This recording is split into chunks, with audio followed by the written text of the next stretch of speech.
everybody, coming at you from a different, little bit of a different angle today, because the sun is streaming in, which is beautiful, but does not really make a great,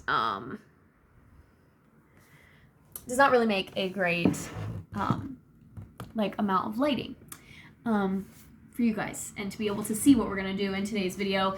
For those of you who are new here, I'm Caitlin, your geeky girlfriend, and this channel is all things, literally all things books, all things movies, random artsy craftsy stuff. We've got Taylor Swift stuff, we've got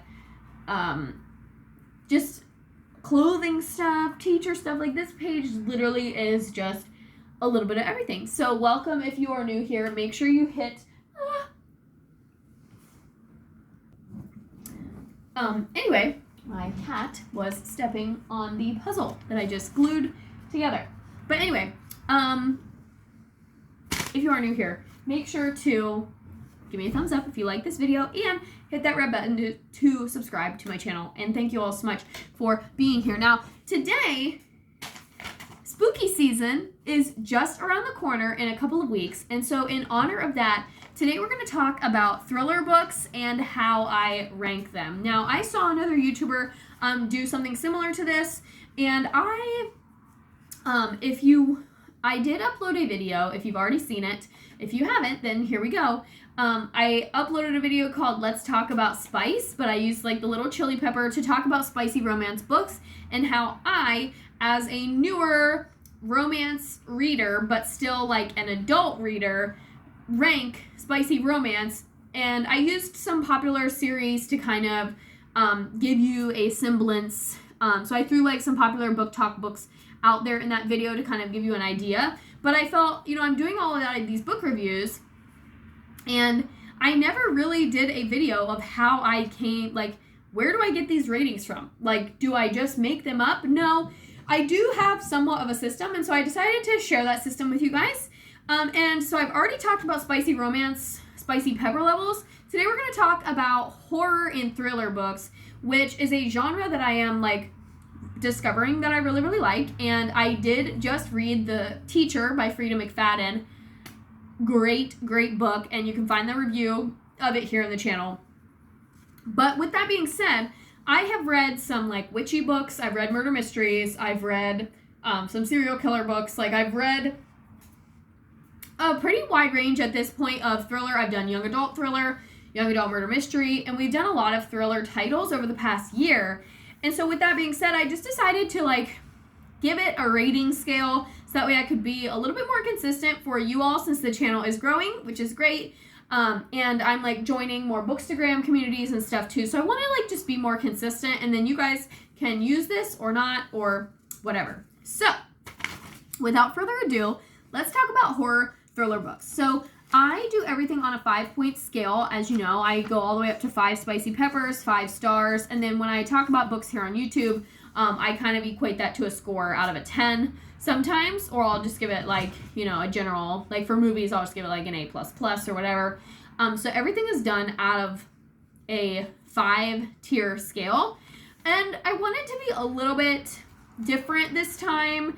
And so with this one, I decided to do letters. So I do have this little cheat sheet here that I'm going to show you guys, but I decided to rank them on, like, A through F.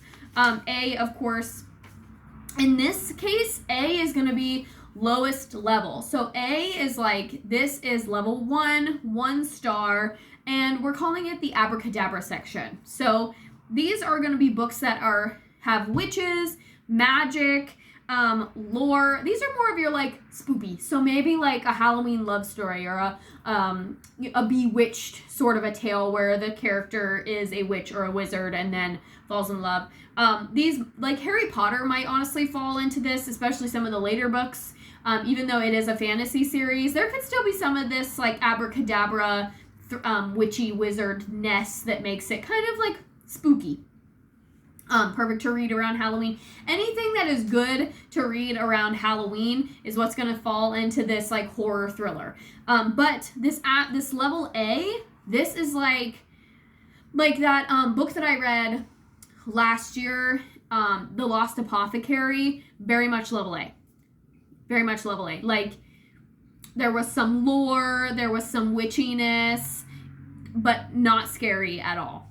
Like, a little bit of supernatural maybe, but not scary. And so this is like level 1, level A thriller. It's just spoopy, like almost a cute scary.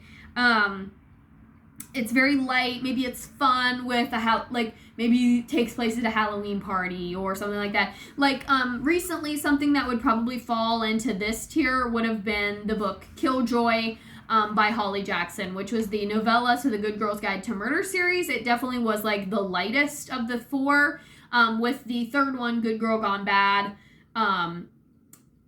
That is by far the spookiest one of all of them. I probably would have rated that one like a 3, like a C level, because scary things were actually happening. So we'll get to that in a minute. But any, like, a murder mystery party setting, a Halloween party setting, a Halloween ball for the young adult books, witches, wizards, anything like that is going to fall into this level 1. Now, with that being said, like, that's not to include hauntings. That comes later. So this is very much like abracadabra, magic, like bibbidi bobbidi boo type of stuff, and like little spells and little curses and stuff like that. Nothing really scary. So then we get up to level 2, which is B, Bats, Bugs, and the Boogeyman. And it's 2 stars. So if it has 2 stars, that means that it is like, we're getting closer to thrilling and horror. So 2 stars, level B. We're starting to get more intense. I would classify the B books, like level B, as weird. Things are getting weird. Like, maybe there's some paranormal stuff going on. Maybe there's like this sixth sense, they feel like somebody's watching them. Maybe it's like a voyeuristic situation. This is where the majority of your thrillers, your murder mysteries, no action currently is happening in these books. So in my teacher review video, I actually rated it a level B, and now looking back at my scale, I would probably bump it up to a level 3, and I'm going to have to put that in the description of that video. But if there's nothing actively happening to a person, they're not being kidnapped, they're not being chased, they're not, like, it's just, they have this sense, and like your heart is pounding because you're on the edge of your seat wondering what's going to happen. Like, I'm thinking a character's walking down into the basement and you're not sure what they're going to find. Like, that would be level B. Okay, like, we're getting a little bit more intense, but they're probably not going to find somebody hanging from the ceiling. They're probably not going to be chased to their death. Like, it's just this suspenseful. And The Teacher by Freed McFadden had some of that. Verity had some of this, where I can't remember. Lyle, I think is her name. Lila, something like that. Anyway, the main character in Verity, not Verity, but the girl writing. She kind of had this sense that, like, Verity was always around and that somebody was watching, that sort of thing. All right. So, level 3 is C, Clowns and Creeps. So, I don't like clowns, so this is the level where things actually get scary, because I don't like clowns. Clowns scare me. I've never watched it because I just don't want to have nightmares. Like, this is the level we're at, is like, things are actually starting to get scary now. We're at a 3-star horror.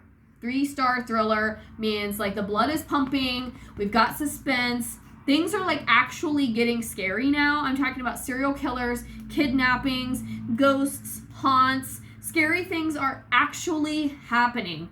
Like, maybe things are dying. This is why I'm saying Good Girl Gone Bad, the 3rd installment of the Good Girl's Guide to Murder series, falls very squarely into this category. Like, dead birds show up on her sidewalk. Things are actively happening to her that should not happen to a young girl. Like, things are actively happening that are scary. So this is like class A creeps. If you're getting the creeps, then this is a C level. We have some beginning level gore in this one as well. Like, maybe some blood, like torture, stuff like that. Like, this is where we get into all of that. So if a book kind of starts to like make you, or if something like makes you uncomfortable, then we're like level C, at least in my opinion. Like, it's like really intense and it's getting up there and thrill. Now, some people, this is like their bread and butter. This is like where they want to live. They want to stay in like this 3-star or higher thriller. So we're going to go up a scale now. We're going to the class D, which is like demons, like Double Dare, etc. So we are 4-star thrill, and now we're getting into like the horror. So for me, horror books or like dark romances with like demons, the devil, like possessions, which let me say a quick note on possessions. If a book has a possession storyline, it automatically goes down in the overall rating for me because I just do not like that storyline. So if something like, but it does add a level of horror to it. So like it might be a 4-star thriller and it's like pushing the boundary of horror, but for me, it's not going to get as good of a rating. Like a book that's a level 1 thriller and it's like witchy and fun will probably get a higher rating over a book that has a possession storyline. An example of this would be the House Across the Lake by Riley Sager. I absolutely loved that book. It was a 5-star book for me, but like spoilers, there is a small like storyline and plot line of a character being possessed, and I took it down to 4 stars. Like I just was like, nope, not for me. But anyway, we also are upping the gore level, like blood sucking, blood draining. Like if things are very graphic and gory, especially on the horror side, then again, Good Girl Bad Blood or Good Girl Gone Bad could dabble in this 4-star because of how graphic it got at the end. But this is like, things are actually getting scary now. It's hard. You don't want to read it at night. You're getting a little scared to read it with the lights off. Like you don't really want to read it alone because you start hearing noises and thinking somebody, like things are actually coming to life when you read this book now. And so these are the ones that you're going to want to read during the day. Like take these lightly. And then with that brings us up to level 5 horror, 5-star thriller, and we're just calling it F no. F no. This is a no from me. These are nightmare fuel. They're terrifying and make you not be able to sleep. On a certain extent, if you tell, which I don't know if I actually reviewed that one on here. I need to go back and scroll through my videos, but that was almost a 5-star thrill. Like a horror, like a 5-star horror, not thrill. Like I had a hard time reading it. It was disgusting. It was gory and graphic, and it was like an F no. I don't want to keep reading this, but I did. So these are the ones that, like I said, you don't want to read them at night. You like, these are nightmare fuel, and you see the scenes in your sleep. These are gonna be like, honestly, I have yet to read something that would fall into this category, but the If You Tell nonfiction book that I read earlier in the month was very it was up there. It was very, very close to being nightmare fuel. So that was probably the closest that I have gotten to, I felt icky reading it. I felt uncomfortable. I didn't really love to read it alone. So it was definitely a level D or a level F. 4 or 5-star in terms of horror, and it was based on a true story, which honestly makes it even worse. But I want to dabble in like this dark romance genre, and I've picked up a couple of books, especially at the Columbus Book Festival, that were determined to be horror romance or young adult horror.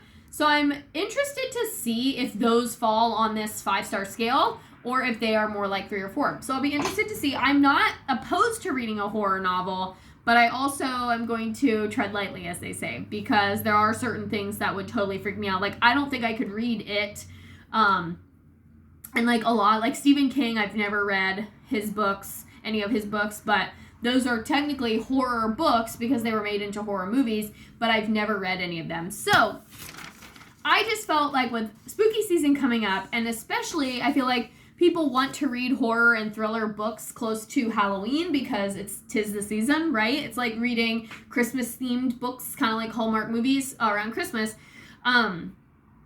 But I just wanted to pass along my rating scale for thrillers. And if we use some of the books that I've read before as indicators of this scale, I would say Verity probably falls in The C, like Clowns and Creeps, some people I've watched other reviewers say that Verity actually made them jump out of their seat while they were reading it, and I did not have that intense of a reaction, but I was shocked. Like, I was genuinely shocked, and it was spooky. Like, there were definitely things that was like, whoa.